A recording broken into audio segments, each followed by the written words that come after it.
안녕하세요, 이임입니다. 오늘은 내 책 쓰기 함께 미션 시리즈 2화입니다. 지난 시간 내 책 쓰기를 위한 첫 단계 소재 정하기는 모두 보셨겠죠? 두 번째 단계는 타겟 설정하기입니다. 쉽게 말해서 내 책을 누가 읽을 것인가를 생각해보는 건데요. 타겟을 정하는 이유는 두 가지 때문입니다. 하나는 책의 분위기를 정하기 위함입니다. 예를 들어 내가 영어책을 쓸 건데 그 타겟이 어린 친구들인지 아니면 30대 직장인인지에 따라 책에 들어가는 내용, 이미지, 말투 등 여러 가지가 달라지기 때문이죠. 두 번째 이유는 특정 계층을 확보하기 위함입니다. 내가 만약에 영어를 잘 못하는 30대 직장인이라고 가정해볼게요.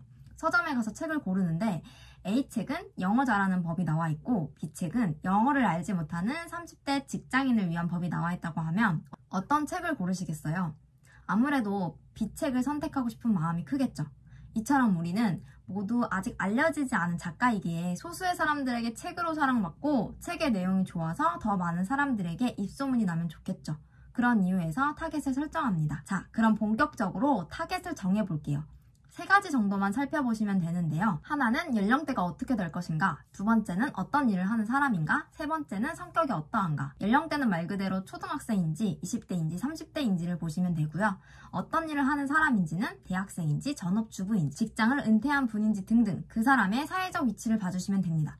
마지막 성격은 그냥 부수적인 특징이라고 보시면 돼요. 그 분야의 초보자인지 아니면 중급자인지, 사교적이고 활발한 사람인지 내성적이고 소극적인지 등등을 생각해보세요. 그럼 제가 정한 소재, 육아, 에세이 책의 타겟을 정하는 예를 보여드릴게요. 제 육아책을 보시는 분들은 저처럼 첫 아이를 낳은 분들께 도움이 될 것 같아서 쓰는 거거든요. 그래서 부수적인 특징은 첫 아이를 낳은 엄마고요. 아마 그럼 나이는, 연령대는 20대 후반에서 30대 초반일 확률이 높겠죠. 그리고 사회적 위치라고 한다면 일을 그만두고 전업주부로 계신 분들을 대상으로 타겟을 정했습니다. 저의 타겟을 다시 정리해보면 20대 후반에 30대 초반에 아이 육아에 전념하는 첫 아이를 낳은 엄마들이겠죠?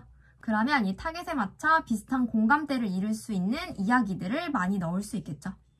하지만 어떤 사람을 위해 쓸 것인가를 반드시 연령대를 정하고 특정을 정하라 라는 필수는 아니지만 어느 정도 어떤 사람들을 위한 책인지, 어떤 사람들이 내 책을 필요로 할 것인지 결정을 해야 책에 담는 내용의 방향성을 설정하는 데 수월하실 거예요. 두 번째 함께 미션은 타겟 설정입니다. 내 책을 어떤 사람들이 필요로 할지 생각해보세요. 이번 미션에도 댓글도 마구마구 달아주시고요. 세 번째 미션으로 찾아뵙겠습니다. 감사합니다.